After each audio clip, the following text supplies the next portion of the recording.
விஜய் அவர்கள் ஏன் கொல்லூர் மூகாம்பிகை கோவிலுக்கு 1.5 கிலோ அளவில் வெள்ளியில் வாள் கொடுத்தார்? ஏன்னா இதுக்கு முன்னாடி தங்கத்திலேயே எம்ஜிஆர் அவர்கள் வாள் கொடுத்தார். எம்ஜிஆர் அவர்கள் மாதம் 30ஆம் தேதி கொல்லூர் மூகாம்பிக்கு போயிடுவார். அவருக்கு அந்த காலத்திலே நாங்கள் உங்களுக்கு தபாலில் பிரசாதம் அனுப்பிச்சி வைக்கிறோங்கிறப்ப, இல்லை எனக்கு அதெல்லாம் பிடிக்காது, நேர்லேயே வரேன், ஒன்று நான் வரேன் இல்லைனா ஆள் அனுப்புகிறேன், நீங்கள் அவங்கக்கிட்ட கொடுத்து விடுங்க, அதுதான் மரியாதையாக இருக்கும், பிரசாதத்தை நான் நேரில் வந்து வாங்கிட்டு வரேன் அப்படின்னு சொல்லி எம்ஜிஆர் அவர்கள் பின்பற்றினதை அப்புறம் பின்னாடி சினிமா துறையில் பிரபலமானவங்க ஆனால் மறைமுகமாக அந்த கோயிலுக்கு தான் போகிறாங்கன்னு யாருக்குமே வெளியே தெரியாது. ஆனால் யாருக்கும் தெரியாமல் வெளியே ஒரு நாள் அந்த கோயிலுக்கு போயிட்டு வந்துடுவாங்க. எப்படி நடந்துட்டு இருந்துச்சு. பின்னாடி இளையராஜா போனார். இந்த ஜனனி ஜனனி இந்த பாட்டு எல்லாமே அந்த அம்பாளுக்காக தான் எழுதப்பட்டது, பாடப்பட்டது. அவரும் அடிக்கடி போயிட்டு வரக்கூடியவர். பின்னாடி இதை இப்படி ரெகுலராக இப்போ ரஜினி எப்படி பாபா கோயிலுக்கு போகிறாரு, அதை தொடர்ந்து நிறைய பேர் ஒரு காலத்தில் போனாங்க. அப்படி இவங்கெல்லாம் பெரிய ஆளாக இருக்கிறதுக்கு ஒருவேளை இந்த கோயிலுடைய சப்போர்ட் தானோ அப்படிங்கிற ஒரு எண்ணம் தான் மனுஷனுக்கு. சரி, நாமளும் ஒரு நாள் போயிட்டு வருவோம், இது இயல்பு தான், எல்லாருக்கும் இருக்கும். இவர் விஜய் அவர்கள் ஜெயிக்கிறதுக்கு முன்னாடியே இந்த கோவிலில் வந்து வேண்டுதல் வச்சாங்க. அம்மா ஜெயிச்சதுக்கப்புறம் நாங்கள் உங்களுக்கு ஏதாவது ஒன்று செய்கிறோம். எஸ், ஜெயிச்சதுக்கப்புறம் அவர் வேண்டுதலை நிறைவேற்றிட்டார். எல்லா கோவிலுக்கும் போனார். ஷீரடி போனார், திருச்செந்தூர் போனார், எல்லா கோயிலுக்கும் போனார். ஆனால் கொடுத்த வேண்டுதல்கள் எல்லாத்தையுமே விஜய் அவர்கள் நிறைவேற்றிட்டார். இப்போ அதனால் ஒரு கூட்டம் மக்கள் வாங்க எல்லோரும் கொல்லூர் மூகாம்பிக்கு போகலாம் அப்படின்னு சொல்லி நினைக்கிறாங்க. எஸ், இப்போ இந்த கோவிலோட வரலாறு என்ன அப்படின்னா, கர்நாடக மாநிலத்தில் உடுப்பி மாவட்டத்தில் கொல்லூர் அப்படிங்கிற ஊரில் அமைஞ்சிருக்கு. இந்த கோயில் சிறப்பு என்னென்னா, இது சுயம்பு லிங்கம். சுயம்பு லிங்கத்துக்கு பின்னாடி மூகாம்பிகை அம்மன் நின்ற கோலத்தில் காட்சி கொடுக்குறாங்க. ஆதிசங்கரர் அவர்கள் பிரதிஷ்டை பண்ணப்பட்டதாக நம்ம வரலாறு சொல்லுது. இந்த சுயம்பு லிங்கத்துக்கு வலப்பக்கம் பார்த்தீங்க அப்படின்னா பிரம்மா, விஷ்ணு, சிவன், ஆக்கல், காத்தல், அழித்தல். இந்த பக்கம் பார்த்தீங்கன்னா சரஸ்வதி, லட்சுமி, பார்வதி. இவங்க 3 பேருமே வலது பக்கமும் இடது பக்கமும் இருக்கிறங்காட்டி பயங்கர பிரசித்தி பெற்ற கோயில். இங்கே மூகாம்பிகை அப்படிங்கிறாங்க. மூகாம்பிகை அப்படிங்கிறது மூகன் அப்படின்னு சொல்லிட்டு ஒரு அசுரன் இருந்தார். அந்த அசுரன் வந்து சாகாவரம் வழக்கம் போல் எல்லாருமே கேட்குறதான், சாகாவரம் வேணும் அப்படின்னு சொல்லி கேட்டால் தேவர்கள் எல்லாம் நான் கட்டுப்படுத்தணும் அப்படின்னு ஒரு தவம் இயற்றிருந்தார்.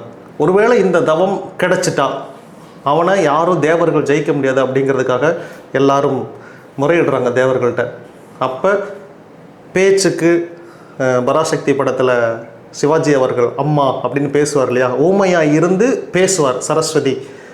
அப்படி இதே கான்செப்ட் அவங்க என்ன பண்ணுறாங்க அப்படின்னா, சரஸ்வதி தேவியார் வந்து அவனுக்கு கடவுள் காட்சி கொடுத்து உனக்கு என்ன வர வேணும் அப்படின்னு கேட்கும்போது அவன் நாக்கை வந்து ஊமையாக்கிடுறாங்க. அவனால் கேட்கவே முடியல. அதனால கடவுள் போயிடுறார், அவனுக்கு வரம் கொடுக்கல.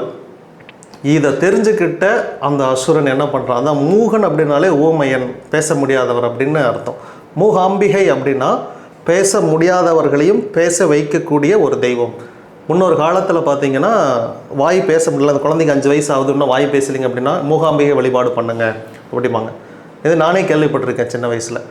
அது மாதிரி இவனை இந்த சரஸ்வதி தேவி வந்து கட்டி போட்டங்காட்டி எல்லா தேவர்களையும் அழிக்க ஆரம்பிச்சிட்டான். தன்னோட சக்தியை வந்து தவறாக பிரயோகம் பண்ண ஆரம்பிச்சிட்டான். அப்போ இந்த 3 தேவிகளும் ஒன்றா சேர்ந்து அவனை அழித்து வதம் பண்ண ஒரு இடம்தான் கொல்லூர் மூகாம்பிகை. அந்த அவதாரம் தான் மூகாம்பிகை அவதாரம். அதனால் மகாசக்தி. இதற்கும் ஆதிசங்கரருக்கும் என்ன தொடர்பு அப்படின்னு கேட்டிங்கன்னா, அந்த காலத்தில் கேரளாவில் வழக்கம் போல் இந்த மை மாந்திரிகம் இதெல்லாம் பயங்கரமாக தலை விரித்து ஆடிக்கிட்டு இருந்துச்சு. அவர் என்ன சொன்னாருன்னா, அம்மா இங்கே இந்த மாதிரி இருக்குது, மக்கள் எல்லாம் கடவுளை தேடுறதை விட்டுட்டு இந்த பின்னாடி மை மாந்திரிகம் பின்னாடி போயிட்டு இருக்காங்க, அதை மேற்கொள்ளவும் முடியல, எந்த கோயிலுக்கு போனாலும் அது நிவர்த்தி ஆக மாட்டேங்குது, பயங்கர ஒரே முரட்டு சக்தியாக இருக்குது அப்படின்னு ஆதிசங்கரர் ரொம்ப வருத்தப்பட்டு அவர் தவம் பண்ணி நீங்கள் வரணும் அப்படின்னு சொல்லிட்டு எனக்கு நீங்கள் காட்சி கொடுக்கணும், புது அவதாரத்தில் வரணும்னு சொன்னப்போ ஒரே உடலில் சரஸ்வதி, லக்ஷ்மி, பார்வதின்னு சொல்லிட்டு 3 பேருமே ஓர் உடலில் வந்து அவருக்கு காட்சி கொடுத்தாங்க. காட்சி கொடுத்துட்டு உனக்கு என்ன வர வேணும்னு கேட்டப்போ, நீங்கள் கேரளாவுக்கு என் கூட வரணும், ஏன்னா இவர் கேரளாவிலேருந்து வந்திருக்கிறார், நீங்கள் கேரளாவுக்கு என் கூட வரணும், அங்கே நான் உங்களுக்கு வந்து நீங்கள் அங்கே இருக்கணும், நான் உங்களுக்கு ஒரு கோயில் கட்டணும். சரி, நான் உன் கூட வரேன், ஆனால் ஒரு நிபந்தனை, நீ நீ முன்னாடி போகணும், நான் உனக்கு பின்னாடி வருவேன், நீ எங்கே நீ திரும்பி பார்க்குறியோ அதுக்கு மேலே நான் அந்த இடத்த விட்டு வரமாட்டேன், நான் அங்கேயே ஸ்தாபனம் ஆயிடுவேன் அப்படின்னு ஒரு கண்டிஷன் வச்சு 2 பேருமே நடந்து போகிறாங்க. ஆதிசங்கரர் முன்னாடி நடந்து போகிறாரு, பின்னாடி அம்பாள் போயிட்டே இருக்காங்க. அம்பாளோட கொலுசு சத்தம் அவருக்கு கேட்டுக்கிட்டே இருக்குது. அது கேட்குற வரைக்கும் அம்பாள் வர்றாங்க. வழக்கம் போல் ஒரு திருவிளையாடல் நடக்கும் இல்லையா, ஒரு இடத்துல கொலுசு சத்தம் கேட்கல, டக்குன்னு திரும்பி பார்த்துடுறாரு. நான் இதை தான் சொன்னேன், உங்களுக்கு ஒரு தெய்வம் ஒரு கண்டிஷன் வைக்குது அப்படின்னாலே எஸ் நீங்கள் கேட்டதை அந்த தெய்வம் செய்ய போகிறதில்லை அப்படின்னு அர்த்தம். இது தெரிஞ்சிருக்கலாம், பட் ஓகே அந்த காலத்தில் அவங்களுக்கு தெரியல. ஒரு எதாச்சும் என்ன சத்தம் கேட்கல, இது வரைக்கும் கேட்டுச்சு, அம்பாள் ஒருவேளை வரலையே அப்படின்னு திரும்பி பார்க்குறாரு. அவ்வளோதான், நான் இங்கேயே ஸ்தாபனம் ஆகிட்டேன்னு சொல்லிட்டு அதே கொல்லூரில் அப்படியே சுயம்பலிங்கத்துக்கு பின்னாடியே வந்தவங்க நடந்து வந்தவங்க எப்படி நின்னா எப்படி இருக்குமோ அந்த சுயம்பலிங்கத்துக்கு பின்னாடி வந்தோடனே அப்படியே ஸ்தாபனம் ஆகிட்டாங்க. அவர் அதுக்கப்புறம் அந்த அம்பாளை அங்கேருந்து எடுத்துகிட்டு போக முடியல, கர்நாடகாவில் இருந்து எடுத்துகிட்டே போக முடியல.